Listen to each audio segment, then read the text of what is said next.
حسن کو بادشاہ خاص و عام کہتے ہیں، علی کا نائب و قائم مقام کہتے ہیں، دلیل ایک ہی کافی ہے ان کی عظمت میں، انہیں حسین بھی اپنا امام کہتے ہیں۔ 15 رمضان المبارک کو راکب دوش پیمبر سبط مصطفیٰ حضرت امام حسن مجتبیٰ علیہ السلام کی ولادت ہوئی۔ سن 3 ہجری 15 رمضان المبارک کو حضرت امام حسن مجتبیٰ کی ولادت جناب سیدہ کائنات مخدومہ کونین جناب فاطمۃ الزہرا سلام اللہ علیہا کے گھر میں مدینہ منورہ میں ہوئی۔ حضرت امام حسن مجتبیٰ کی فضیلت اور شان کا اندازہ آپ اس سے لگا لیں کہ حضرت امام حسن مجتبیٰ وہ ہیں کہ جن کے نانا نبیوں کے سردار ہیں، اور جن کے بابا مولائے کائنات حیدر کرار اولیاء کے سردار ہیں، اور جن کی ماں سیدہ کائنات مخدومہ کونین جناب فاطمۃ الزہرا سلام اللہ علیہا جنتی خواتین کی سردار ہیں، اور جو خود اور ان کے بھائی جنتی جوانوں کے سردار ہیں۔ حضرت امام حسن مجتبیٰ علیہ السلام یہ آقا علیہ السلام کی بیٹی کے گھر میں سورہ کوثر کی تفسیر بن کر کے نازل ہوئے۔ رسول پاک صلی اللہ علیہ وآلہ وسلم نے ارشاد فرمایا کہ دنیا کے تمام لوگوں کا سلسلہ ان کے بیٹوں سے چلتا ہے، لیکن میرا نسب میری بیٹی سے چلے گا۔ اور رسول اللہ صلی اللہ علیہ وآلہ وسلم کے گھر میں حضرت امام حسن مجتبیٰ رسول اللہ کے نسب کی وہ تفسیر بن کر کے نازل ہوئے۔ تو دنیا میں آقا علیہ السلام کی جتنی بھی اولادیں پائی جاتی ہیں، یا تو وہ حضرت امام حسن مجتبیٰ علیہ السلام کی اولاد میں سے ہیں، یا پھر وہ حضرت امام حسین علیہ السلام کی اولاد میں سے ہیں۔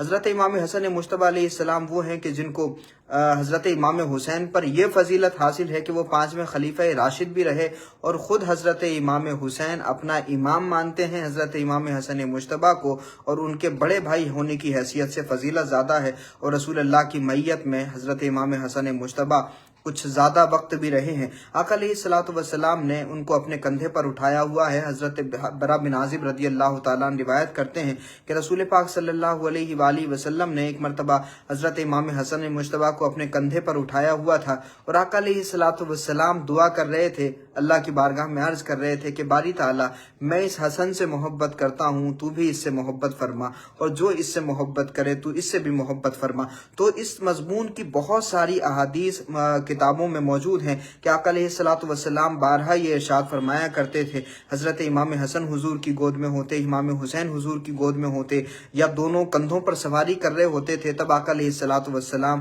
اللہ کی بارگاہ میں عرض کرتے تھے کہ اے اللہ میں ان دونوں سے محبت کرتا ہوں، تو بھی ان سے محبت فرما، اور جو ان سے محبت کرے ان سے بھی محبت فرما۔ ایک موقع پہ آقا علیہ السلام نے ارشاد فرمایا کہ لوگوں جو ان دونوں سے محبت کرتا ہے، یعنی امام حسن سے اور امام حسین سے محبت کرتا ہے، اور ان کے والدین یعنی علی اور فاطمہ سے محبت کرتا ہے، کانا معی فی درجتی یوم القیامہ، تو وہ قیامت کے دن میرے ساتھ میرے درجے میں ہوگا۔ تو امام حسن اور امام حسین کی محبت میں اتنی بڑی فضیلت ملتی ہے بندے کو کہ زمین سے یعنی فرش سے عرش کا سفر طے کرتا ہے بندہ، جنت بھی ملتی ہے، اور جنت میں بھی رسول اللہ کا ساتھ ملے گا۔ آپ ذرا اندازہ لگائیے، آقا علیہ السلام نے حضرت امام حسن مجتبیٰ کو حلم اور بردباری عطا فرمائی۔ جناب سیدہ کائنات مخدومہ کونین جناب فاطمۃ الزہرا سلام اللہ علیہا حضور کی بارگاہ میں حاضر ہوئی ایک مرتبہ، اور عرض کرنے لگی کہ بابا میرے دونوں شہزادوں کو کچھ عطا فرما دیں۔ تو رسول پاک صلی اللہ علیہ وآلہ وسلم نے ارشاد فرمایا کہ فاطمہ رہا حسن تو میں نے ان کو اپنا حلم اور بردباری عطا فرما دی، اور یہ حسین ہے تو میں ان کو اپنی جرت اور استقامت عطا کرتا ہوں۔ اب آپ دیکھیے کہ صحابہ کرام بیان کرتے ہیں آقا علیہ السلام کے ظاہری وصال کے بعد میں جب بھی صحابہ کرام کو رسول اللہ صلی اللہ علیہ وآلہ وسلم کے دیدار کی تڑپ ہوتی تھی تو وہ حضرت امام حسن اور امام حسین کو کھڑا کرتے تھے، اور صحابہ بیان کرتے ہیں کہ سینے سے لے کر سر مبارک تک حضرت امام حسن مجتبیٰ رسول اللہ کی شبیہ تھے، اور سینے سے لے کر قدم مبارک تک حضرت امام حسین رسول اللہ کی شبیہ تھے۔ تو آقا علیہ السلام نے امام حسن کو حلم اور بردباری عطا فرمائی تھی، تو بردباری اور حلم کا تعلق چونکہ سینے سے ہوتا ہے، تو حضرت امام حسن مجتبیٰ علیہ السلام سینے سے لے کر سر مبارک تک بالکل شبیہ مصطفیٰ تھے، شبیہ رسول تھے، اور استقامت کا اور جرت کا، بہادری کا اور ٹکے رہنے کا جو تعلق ہوتا ہے وہ قدموں سے ہوتا ہے، اور حضرت امام حسین علیہ السلام سینہ مبارک سے لے کر قدموں تک آقا علیہ السلام کی مثل تھے۔ تو آقا علیہ السلام نے دونوں شہزادوں کو یہ خاص نعمتیں عطا فرمائیں کہ حضرت امام حسن کو حلم اور بردباری ملی، اور آقا علیہ الصلوۃ والسلام نے امام حسین کو جرت اور شجاعت اور استقامت عطا فرمائی۔ اب دونوں کا جو استعمال ہے وہ بڑا خاص ہے۔ آقا علیہ الصلوۃ والسلام نے فرمایا کہ میرا حسن، حضور علیہ الصلوۃ والسلام نے اپنی گود میں حضرت امام حسن مجتبیٰ کو بٹھایا ہوا مسجد نبوی میں بیٹھے ہوئے ہیں، اور صحابہ بیان کرتے ہیں کہ آقا علیہ الصلوۃ والسلام ایک مرتبہ لوگوں کی طرف دیکھتے تھے اور ایک مرتبہ حسن کی طرف دیکھتے تھے۔ حضرت امام حسن مجتبیٰ گود میں ہیں تو حضور نے جب ماحول پورا بن گیا اور تمام لوگوں کی توجہ رسول اللہ کی طرف ہو گئی، اور صحابہ کو یہ لگنے لگا کہ آقا علیہ الصلوۃ والسلام کوئی خاص بات ارشاد فرمانے والے ہیں، اس کے بعد میں لوگوں سے رسول پاک صلی اللہ علیہ وآلہ وسلم نے ارشاد فرمایا کہ لوگوں، میرا یہ بیٹا حسن ہے، یہ میرا بیٹا سردار ہے، ان ابنی ھذا سید، یہ میرا بیٹا سردار ہے، اللہ رب العزت اس کے ذریعے مسلمانوں کے دو بڑے گروہوں میں صلح فرمائے گا، اللہ رب العزت اس کے ذریعے مسلمانوں کے دو بڑے گروہوں میں صلح فرمائے گا۔ تو آقا علیہ الصلوۃ والسلام نے بچپن میں اپنی گود میں بٹھا کر کے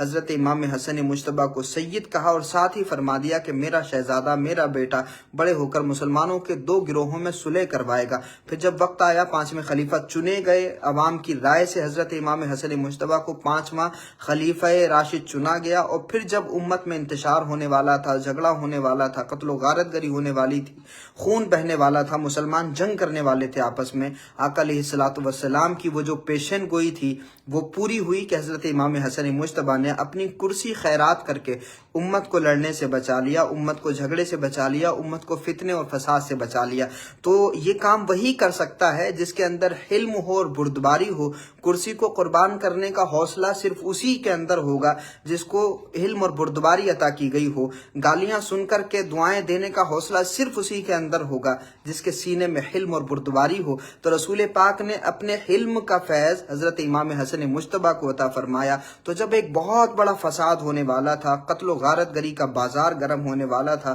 مسلمانوں کے دو گروہ آپس میں لڑنے والے تھے، حضرت امام حسن مجتبیٰ نے اپنی حلم اور بردباری کا مظاہرہ کر کے، کرسی خیرات کر کے امت کو فتنہ اور فساد سے بچا لیا۔ تو حضرت امام حسن نے ملت کو بچایا۔ تو پھر وہیں جب دین پر آنچ آئی اور دین لٹنے لگا اور پورے نظام مصطفیٰ کو تبدیل کرنے کی ایک ناپاک کوشش کی گئی، اور فرعون، نمرود اور قارون کا جانشین یزید کی شکل میں آ کر کے رسول اللہ کے پورے نظام کو تبدیل کرنے کی جب کوشش کر رہا تھا، تو حضرت امام حسین نے میدان کربلا میں استقامت کا، جرت کا، شجاعت کا اور بہادری کا مظاہرہ کر کے اس دین کی حفاظت کی۔ اپنا حسن دیا، اپنا علی اصغر دیا، اپنا علی اکبر دیا، قاسم بن حسن دیا، یہ تمام شہزادوں کو شہید کروایا، خود اپنی گردن دے دی، سب کچھ قربان کر دیا۔ حضرت عباس باوفا کے بازو شہید ہو گئے، ان کو بھی شہید کر دیا گیا۔ تو